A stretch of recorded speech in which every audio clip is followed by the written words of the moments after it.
The Rush Hour with James Golden. Entertaining and informative. On the Red Apple Podcast Network. So I've been to Walmart already, and it's huge. But what is this? Costco. This is even bigger than Walmart. I'm way too European for this. I'm not able to understand. That's huge. Why is it so big? Carlos found that for us, ladies and gentlemen. This is, it's amazing. Carlos, this is what? People that are here for the World Cup experiencing America. It's quite amazing, isn't it? The people, I'll find some barbecue clips. The people that visit the South and Kansas, They are very amazed by the barbecue and ribs, briskets, and all of that. So they've never tasted anything really like that. No, never before. I saw another story yesterday that now they're having to tell people they cannot pack their ranch dressing in. I don't get it. I don't even like ranch. Like, I'm not from here. I don't even like it. I don't get why they get so crazy about it. Because they've never tasted that particular blend of chemicals before. In Europe, they don't have those chemicals. They don't have all that fake coloring. They don't have the chemical stuff. And so when you put together these tasty chemicals and then they pour out and you have it over something, they're like, whoa, I've never had anything that tasted like this before. That's why. Oh, welcome, my friends, to the Friday edition of Bo Snerdley's Rush Hour, fastest hour in American media. So looking forward. It is amazing. And I hope we see callers. Just keep bringing those in because they are fascinating. Their mind can't comprehend what a Costco is like. I've never... I was shocked the first time I went to Costco as well, yeah. You were? Of course I was. I was like, they sell them like so many for so little. I was like, we should get as many as we can.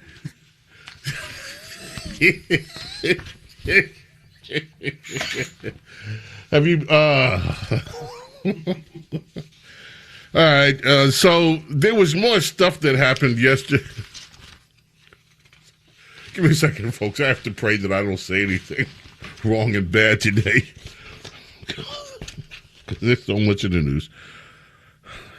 Please. Okay. Do you see the stuff that's going on with Major League Baseball? Well, with baseball, the Giants stuff. You had some broadcaster, the stories in the Daily BS today, among other places. By the way, in the Daily BS, we're doing now the Snerdley scale. What we're doing is looking at stories that come from other news sources. And then we tell what the other news sources did and rate it on the Snerdley scale in our own story, whether it's spin, whether it's garbage, whether it's great, whether it's whatever. So we're just starting it. We're going to refine it, but this is really a good thing. We're going to look at the news from a very different, take their own stories, measure them for their objectivity, for their bias, for everything else on the Snerdley scale and the BS detector, and see how much BS we have in this crap. We're gonna refine this down. But anyway, there's a story written by the BS detector that the Giants, a Giants broadcaster melted down over pictures that put Bible verses on their Pride night caps. So you have that. And then you have another story today. A pro baseball team forfeits Pride night game. They forfeited the game last night after the players refused to wear themed jerseys. They are a team from the Pennsylvania area. They are called the York Revolution. They are in the Atlantic League, the same league in which Trevor Bauer plays. Who's Trevor Bauer? I don't know. No, you don't. I don't. Who is he?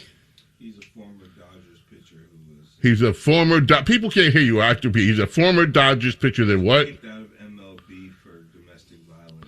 Ooh. Ooh. True, though. Ooh. Oh, and wait. He was kicked out of the Major League Baseball for domestic violence, but then it turned out not to be true. But he's still in the minor leagues.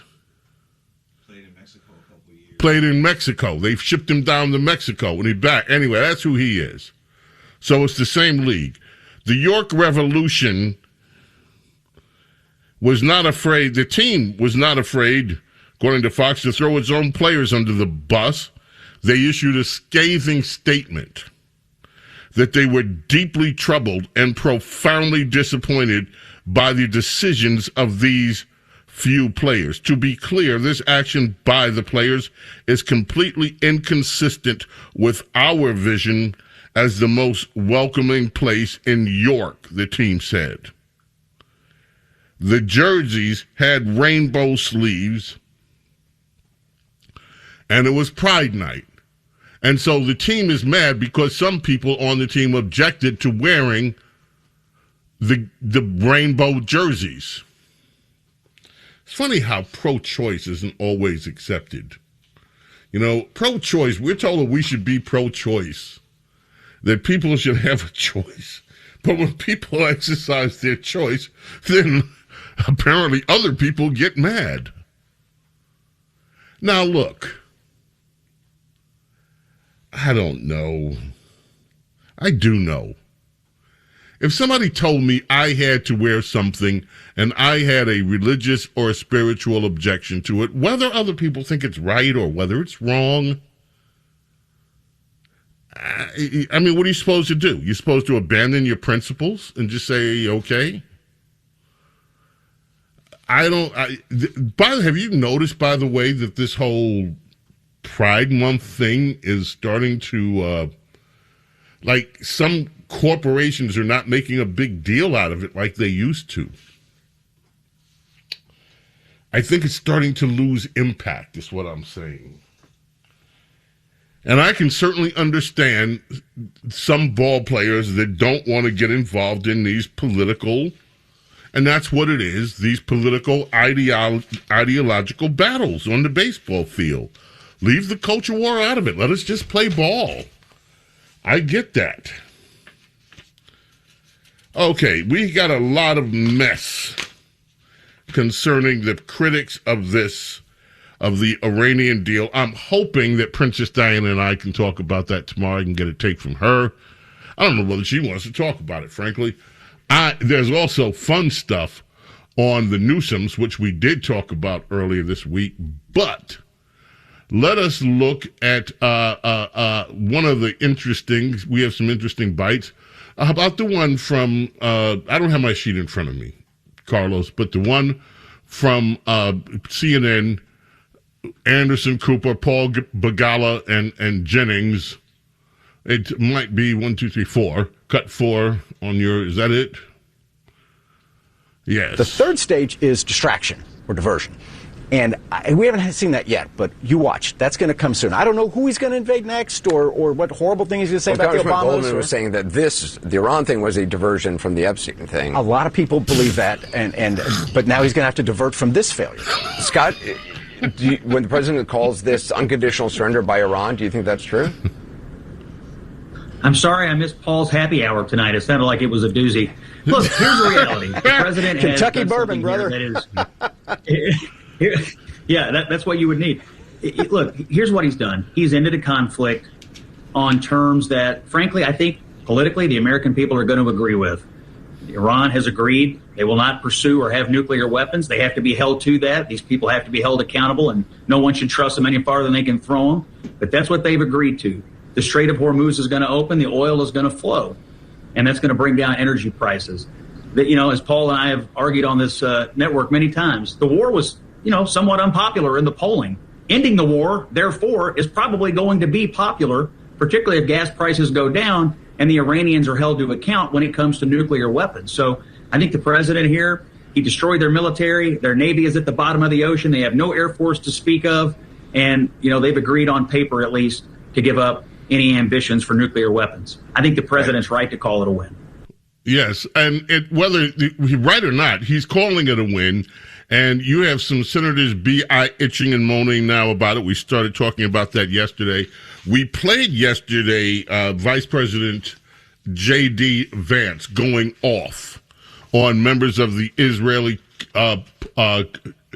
cabinet who were not. He said, J.D. Vance said they were speaking in very, very harsh and ugly terms toward President Trump, as well as criticizing the deal, and he called them out on him. Well, that caused Florida Representative Randy Fine to criticize the vice president. He said he thought JD's comments yesterday were absolutely inappropriate and frankly disgusting. If I was in the cabinet of the Israeli government, I might not be attacking the only powerful ally that I have left anywhere in the entire world, J.D. Vance said, and rightly so. And so Randy Fine suggested that J.D. Vance would be wise to go back and learn his history. He said the state of Israel was not created by the United States. It is not funded by the United States, except in some small way. It was created in the blood, sweat, and tears of the Jewish people rising out of the Holocaust. And look, Congressman Fine, you perhaps... This is the United States. And we have been this administration has been a consistent friend to the nation of Israel. And that doesn't mean that this vice president or this president has to do everything that Bibi Netanyahu says. And by and large, it is conservatives who support Israel, because your friends in the Democrat Party have been anti-Israeli. They're still running around in their kiosks or everything else. So perhaps it is you that needs to, Randy Fine, before you start attacking Vance, who is defending Trump from criticism coming from inside of Israel, perhaps you need to check yourself, bro. Because our allegiance should be to the United States first and foremost, and what's in the interest of the United States. And neither Trump or J.D. Vance are saying that they want to throw Israel under the bus. In fact, they have taken a lot of political heat, and they are taking a lot of political heat to strongly defend Israel. But that doesn't mean that they have to keep their mouth shut when people are attacking Donald Trump, the president who has done so much to ensure the safety and stability of Israel. So maybe you, Mr. Congressman Fine, need to check yourself, bro. James Golden, Snerdley, don't go away. Fastest hour in American media continues. The Rush Hour with James Golden. Entertaining and informative. On the Red Apple Podcast Network. The Rush Hour with James Golden. Entertaining and informative. On the Red Apple Podcast Network. Folks, this is getting wild. Princess Diana texted me. Kraft has now released a pack of TSA-compliant ranch packets. If you get the whole packet thing, it adds up to a whole bottle, but they're in compliant TSA packages, so that the Europeans can take some ranch home with them. And Carlos was telling me, wait, one of the biggest things that the Europeans over here are finding out is what? Waffle House. They really like how Waffle House is open so late and they have all these things on the menu. Now, because, we're in a lot of cities across the United States of America, so let me just say this. To those of you who live in totally blue cities, you don't travel out, you may not know what Waffle House is. Waffle House is a franchise. They sell waffles, but they sell a lot of other stuff besides waffles. They have like full breakfast menus, grits. They got grits. They got all that good stuff that some of you like, like the bacon and they got bacon. They got the bacon and eggs and grits and hominy grits, and they got they got waffles, and they're open 24 hours a day on the sides of the highways. So you can stop in at 4 o'clock in the morning and get yourself some waffles and grits. Or you can stop there at 3 in the afternoon or 4 in the afternoon and get you some waffles and grits and bacon. And you said they're also, the Europeans are also finding out what else? You said barbecue, barbecue. They like barbecue. The English, they love beer. And I think the Scottish dried up Boston out of beer. What? They dried out Boston. Boston had more beer than 3 times the St. Patrick's festivities they were expecting, and they were dried up by the Scottish. Wait a minute. So the Scots came over to Boston and drank up all of the Boston beer? Yes. That was a big story. Like I was saying. Well, wait a minute. Wait a minute. Because are you telling me that the beers served in America was still attractive to the crowd over there from across the pond? They just wanted beer. Because at the end, it was just light beer, and they would still drink that as well.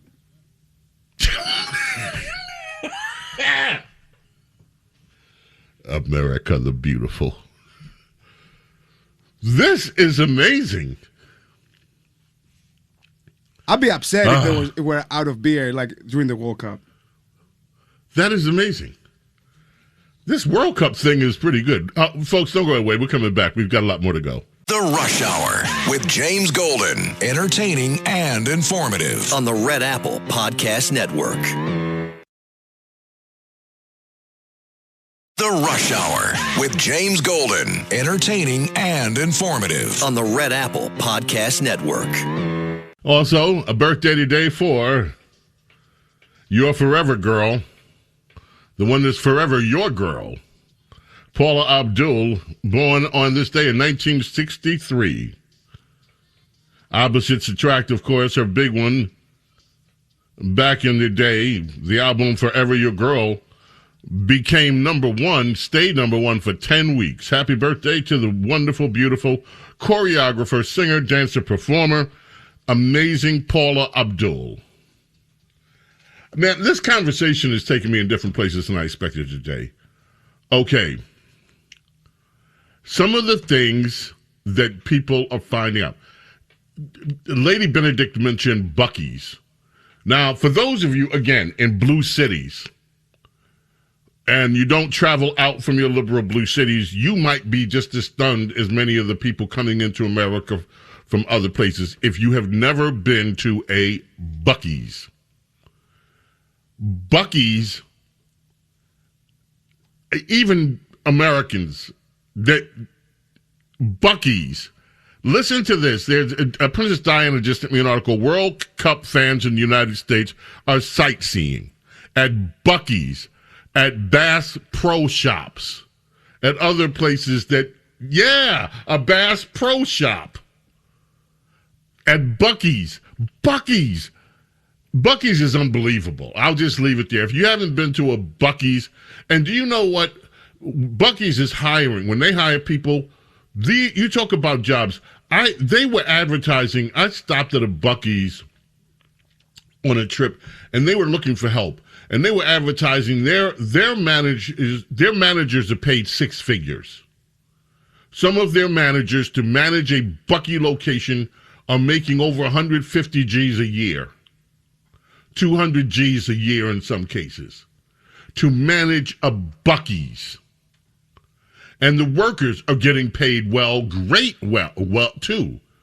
It's amazing what's happening. And so the people coming in from the World Cup are discovering all of this, apparently, and it is just amazing.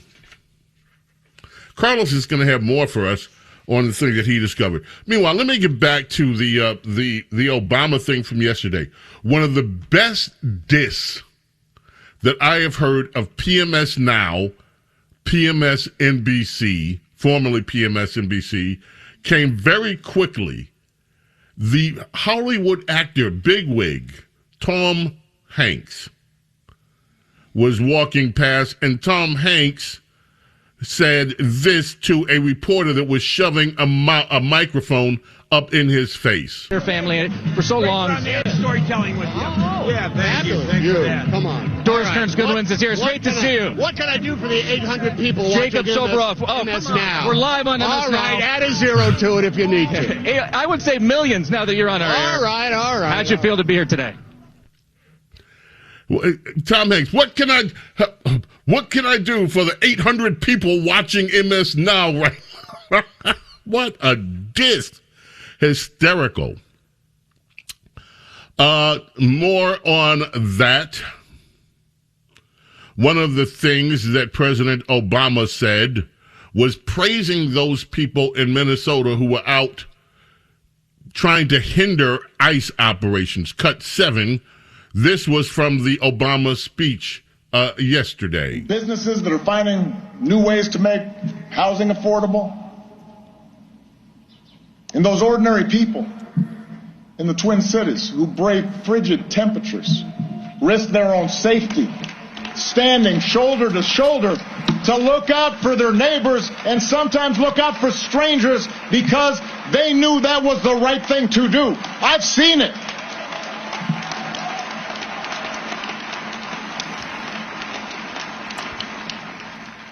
And I've seen it in a new generation. Enough. Obama used ICE. They weren't called ICE. He used that. He became known as the deporter in chief. And then the left got on him so bad he scaled down deportation. He was deporting people the same way that Donald Trump is doing, the same way that every American president except Joe Biden and Kamala Harris did. And so now, because it will play to the crowd, he praises people in Minnesota who are trying to interfere with government operations to lawfully conduct and execute legal enforcement of American law. It's petty pandering. Obama also had something else to say, cut 9. This goes a little bit longer, and I want to address these things that he raises in all of this. I get it. I am not immune to anger or doubt. But I do know this. When we lose faith in each other, when we stop believing that voting matters, that citizenship matters, that our collective voices matter, that how we treat each other no longer matters, then we give away our power to decide our own futures. We open the door to the most ruthless or the most careless or the most fearful among us, who see some groups and some people as more equal than others, and see government as nothing more than a way to divvy up the spoils and punish enemies and keep those who are different in their place.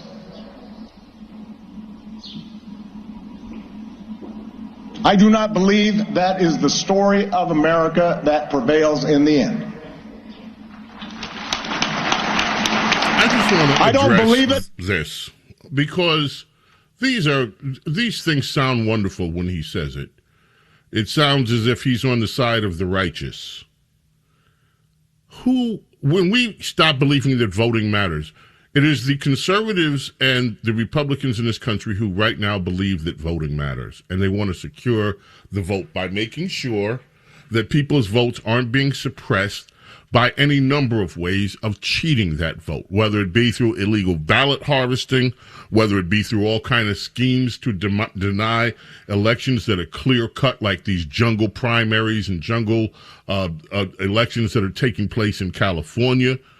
And the Democrats and Obama's party stand firmly in the way of that. Obama talks about we open the door to ruthless who see government as nothing more than a way to punish enemies. Well, that's what he tried to do with Donald Trump. That's what his administration did. They viewed Trump as the enemy, and they launched a campaign to try to basically tie him into a phony story about Russia. It involved the top layers of government, and the way that they and the Democrats went after Trump's family began under the Obama administration. So this all sounds wonderful and glorious, except it denies the actual history that took place in our country. And there were so many other aspects to this. People different than you. Look at the way that they treated and they treat people that believe in religion. Remember what Obama said about these people. He called them the bitter clingers. He complained about people that like their guns and their Bibles. He and the rest of the liberal elite think they are better than these people. Every single thing that Obama stands on this day and talks about are things that he should be addressing within his own party and within his own term. Now, I'm going to just be honest about everything. I always am. I don't dislike Obama. I think Obama is on one end of the political spectrum, and he looks at things the way people on that political spectrum look at it. I think he's wrong. I think that his administration was callous. I think that his administration did all they could to divide America to defeat their political enemies. And that's what political parties do. But this business that has these people just as the perfect people, nah, it ain't like that. We have so many other things. I'm looking. We have a clip of the day coming up. I wanted to get into a few other things here, including going back to this business with Israel and with the Trump administration. Cut 4. This is Donald Trump responding to this was about the Axios interview. If it weren't for Donald Trump and Bibi Netanyahu worked well with me, but he will tell you, we're the ones with the guns, we're the ones with the whole deal, we're the ones with the B-2 bombers, etc. If it weren't for Donald Trump, Israel would have been eviscerated. Your relationship with Netanyahu it's good, but we have to keep him a little bit sane. Are you going to be able to control Israel from attacking Lebanon? Yeah, I will be. I mean, I wonder. They have a lot of respect for me, and they do as I say. Now, let me just get this on J.D. Vance. He had another. If Randy Fine was upset already, wait till he hears this one. Cut 5, J.D. Vance. And J.D. Vance speaking about the relationship with American Israel, all, of course, coming up because of the peace deal. And apparently the members of the Israeli cabinet very unhappy about it, as are critics, leftists here in the United States, and some Republican GOP senators. Yeah, you've seen people in their system, Ben-Gvir and Smotrich, who've attacked the deal. And I guess my response to them would be, what is your exact proposal? And, you're a country of 9 million people. You can't just kill your way out of solving every single national security problem that you have. Look at what J.D. Vance is taking no prisoners right now. He's calling it out. Lady Benedict sent me. This is what I was talking about at Buc-ee's. They list outside of their huge mega location. They list the job openings and what they pay weekly. So the weekly pay, $18 an hour, you get for cashier, gift, cleaning, janitorial, grocery stockers. They make above minimum wage. If you're on the restroom crew, to keep their restroom sparkly clean, you make $20 an hour to just clean restrooms. If you work in food service or the car wash, you make $21 an hour. If you work as a team leader, you make between $20 and $23 an hour. If you're a manager of a department, it's $25 to $33 an hour. If you are an assistant food service manager, you make between $33 and $42 an hour. Now, if you work full-time for Buc-ee's and you're an assistant general manager, your base salary is $125,000 plus. If you work as a gift manager or a car wash manager, you make $125,000 plus. If you work as a food service manager, you make between $150,000 and $175,000 a year plus. If you run a Buc-ee's as a general manager, you make between $175,000 and $225,000 a year at Buc-ee's. Plus, they have a 401k that they match up to 6%. You get 3 weeks paid vacation. You get health care. They have part-time available. If you work the night, you get a $2 differential for working the overnights.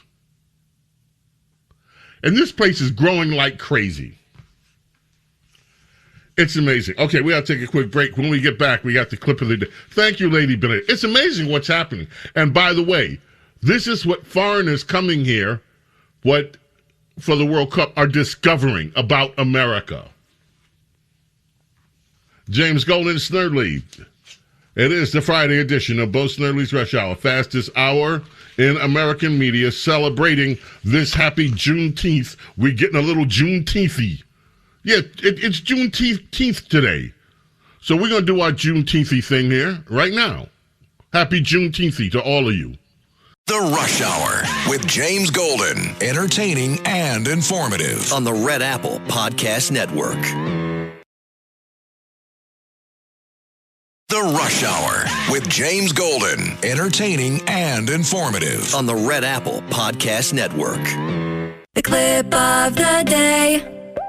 You want to hear it. It's the clip of the day.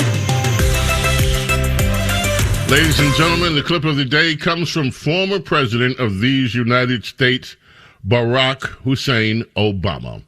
And here it is. Founders fell terribly short of the Declaration's promise, leaving slavery intact, allowing states to restrict the franchise to white men who own property. But in drafting a Constitution and a Bill of Rights, they did have the foresight, the genius, to provide us with a framework that allows each generation to make our union more perfect. And over more than 2 centuries, through petitions and protests, marches and strikes, moral appeals from the pulpit, and conversations at the family dinner table, men and women from all walks of life, of every color, every faith, every region, took up the cause of democracy and made it their own until we, the people, came to include not just some of us, but all of us.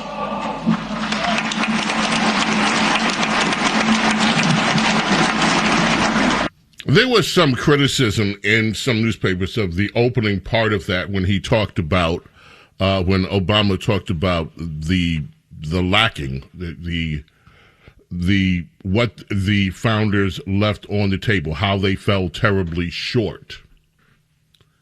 And I'm not going to join that criticism. Everything in that clip that Obama said echoes things that I have said. I don't know how you can look at American history honestly and not agree that these things were left short. And there were reasons why, by the way. There were political reasons why these things were not able to be put on the table and dealt with during the opening framing of this country. But they were, and he called it genius.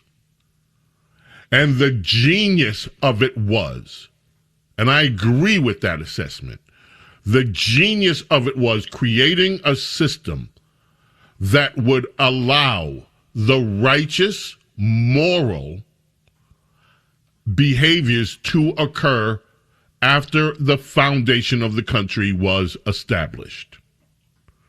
And it's our job to keep it going. I ain't mad at him for that. And again, happy Juneteenth for those of you that want to get all Juneteenth-y with me. We're going to leave today by recognizing Jerry Goffin, who was married to Carole King. By the way, Carole King had a big run today. It's Too Late, and I Feel the Earth Move were at number 1.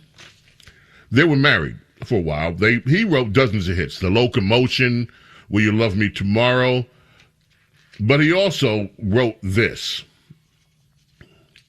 This is one of his. Whitney's big one, the anthem of adulterers everywhere.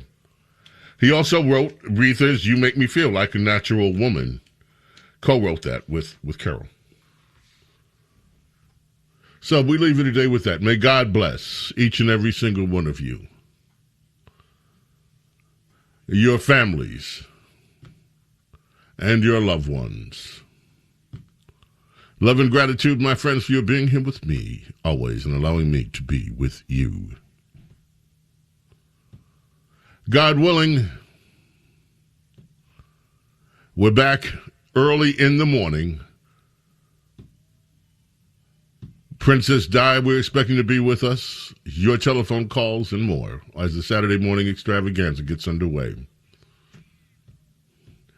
In the meantime, my friends, if you happen to meet any people visiting the World Cup at Buc-ee's, make them feel special. Tell them to come back. In the meantime, my friends, I bid you adieu. Bye. Thanks for listening to Bo Snerdley's Rush Hour. You can hear Bo Snerdley's Rush Hour weekdays at 4 on 77 WABC. If you like the podcast, share it with your friends and listen anytime at WABCRadio.com and download the WABC Radio app. Hit that subscribe button on all major podcast platforms. Plus, follow WABC on social on Instagram, TikTok, Facebook, and X. See you next time for a new episode so you never have to wonder. What the heck is going on here?